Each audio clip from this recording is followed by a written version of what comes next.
Your talk just now touched upon so many things that we have to care about. You know, Neil talked about what we should care about, and you spoke to us what we should care about. Specifically when you said that thing about, we think rebellion is about what is big, but it's also what's small as well. Can you share some of your experiences about that that specific moment you described? Yeah.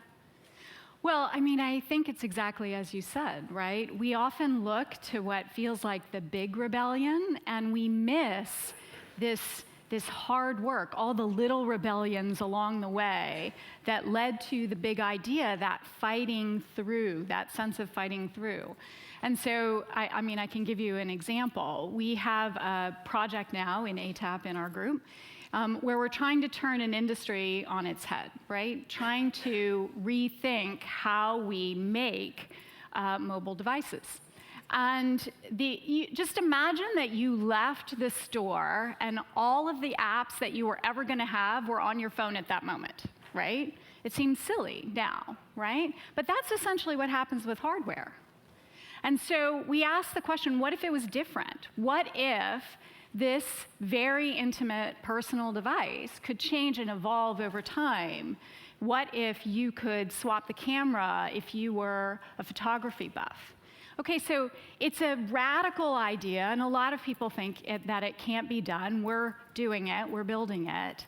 But it started with a very small rebellion, and that was we asked the question, if we hardware and software unlock the phones, if we gave people making tools and we asked them what they would make, what would they do? And we thought we should drive across the country and figure it out. And so we needed a van. And so we asked for a van. We said, we're going to buy a van, we're going to stuff it with state-of-the-art 3D printers and laser cutters and soldering stations, we're going to drive it across the country. We asked the CEO, and he said no. So we asked the CFO. And she said no. And so we asked her 6 more times, and on the 7th time, she said yes.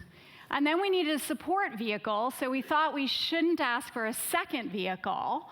So we bought a beat-up old VW camper bus that we could use our credit card for an expense. And, you know, and it just, right, it's all good now. And the reason it's all good now is because there was this team of 8 that piled into these 2 vehicles, and they drove across the country. It was such hard work, and there was so much that they cared about in that journey. They drove over 12,000 miles in 5 months. They did 12 make-a-thons at universities, all 4 maker fairs, and they asked people what they would make, and the stories were remarkable, what they could make in 48 hours. By the time we got back, nobody even remembered they said no. They didn't, right? That's what happens. Small rebellions to the big one. You know, some of you who have read Regina's bio references the fact that she led DARPA, which is a badass thing. But I also want to note that when I hear some of your stories about DARPA, they're so interesting. You told a story about being in Afghanistan. Yeah. Tell that story. Yeah. So when I first became the director of DARPA, I went to Afghanistan. This was in 2010. And as I toured around the country, I would meet young soldiers and Marines, airmen, sailors. And when they'd find out that I was from DARPA, they'd say, oh, we call you when we have a 5 to 10 year problem. And I said, how many of those do you have right now? And they said, none. And so I came back to DARPA, and I pulled my team together, and I said, the men and women forward think that we have abandoned them, and we have to fix it. And so we assembled a team. About 9 months later, we did the first active deployment to Afghanistan from DARPA since the Vietnam War. And the most remarkable stories of that were young computer scientists. I remember Galen and Chris. They were 25 and 27 at the time, I think, and they breathed data like we breathe air. And it was so important for them to contribute. They wanted to make a difference. And we brought them to DARPA. We did this 82-day activity when we had our first breakthroughs, and we briefed the vice chairman of the Joint Chiefs, and he said, "That's great, go to Afghanistan." And these young men who had, 3 months prior been sipping cappuccinos in coffee shops in Harvard and in Cambridge, they went forward to Afghanistan, and they spent 6 to 12 months often there serving their country out of a sense of duty and love, I would say. Yeah. That's one thing I've noticed in your career, is you believe in technologists. Technologists are those nerds in Revenge of the Nerds. They're kind of harmless, they're kind of like creepy, whatever. No, you should be nice to nerds. You should be nice to nerds, definitely. See that? And I've just seen you work with some of the best technologists and bring them to a humanistic enterprise. And can you tell the story about the guy making Aura? Yeah. Yeah, Paul. Oh, Paul. I love Paul. Yeah, John loves Paul. I do.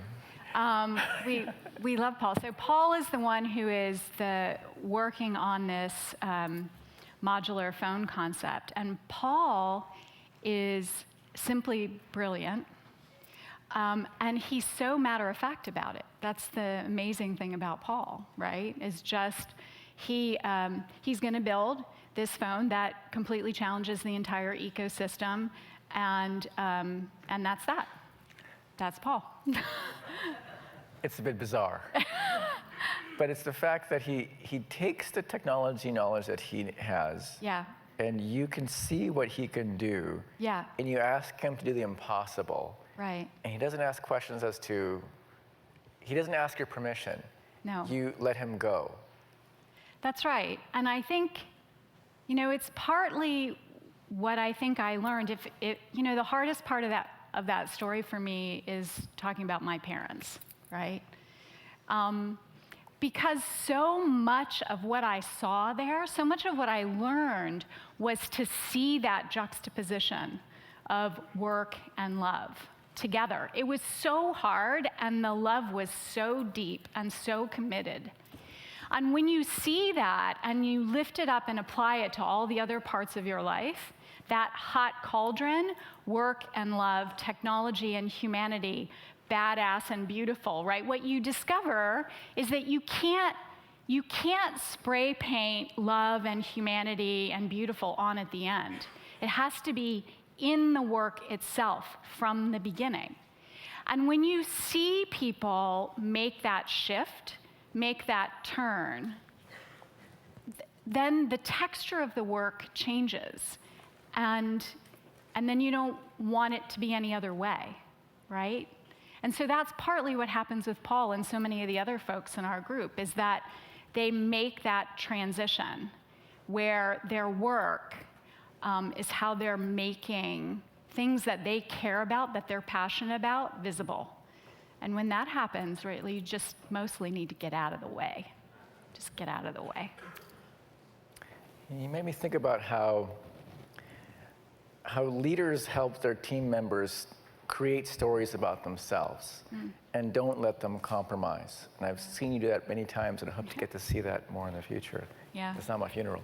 But I was sitting here thinking about the word love, and today I've tried to let everyone here experience the love I got to see in your talk. Who's seen Grand Budapest Hotel? The character Agatha? Holly is Bob's Agatha. Mm-hmm. And so I just love that Jessica's parents are here, and there's a lot of love in this group. And you took the risk, the daringness to share that in this space. And I just want to give you a special thank you for that. Oh. That's a lot to me. And if you can cue the slide here, you may not know it, but one of Regina's favorite things is pirates. Yeah. Yeah, and yesterday you saw part of my surprise. So I researched on the internet pirates because we're in Maine, and you don't think Maine pirates like no. Please, next slide. It turns out there's a very famous pirate from this area Black Sam, he is called. He is the Robin Hood of pirates. Recently, you know, I can draw well on some days, but not some others on my phone. And I sent Regina a text with a pirate. And I scribbled the pirate. You know, I was on fingers on glass, and I was drawing. I said, oh yeah, this is a pirate. So it has a pirate hat, and let me add like a parakeet on the shoulder. So I drew a parakeet. Next slide, please. Because pirates have a parrot on their shoulder, right? So it's like, this is how she'll figure out from my bad drawing. Regina texts back, what a great blue duck on the pirate's shoulder. I said, blue duck? It's a parrot. And then I felt like, oh, I got a little arrow went in right there. But turns out, again, that blue ducks are quite good animals.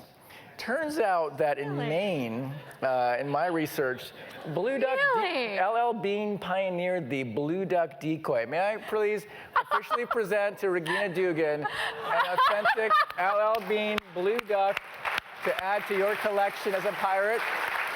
Thank you, John.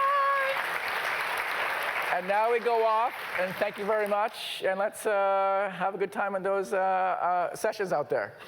Okay. Thanks. Bye.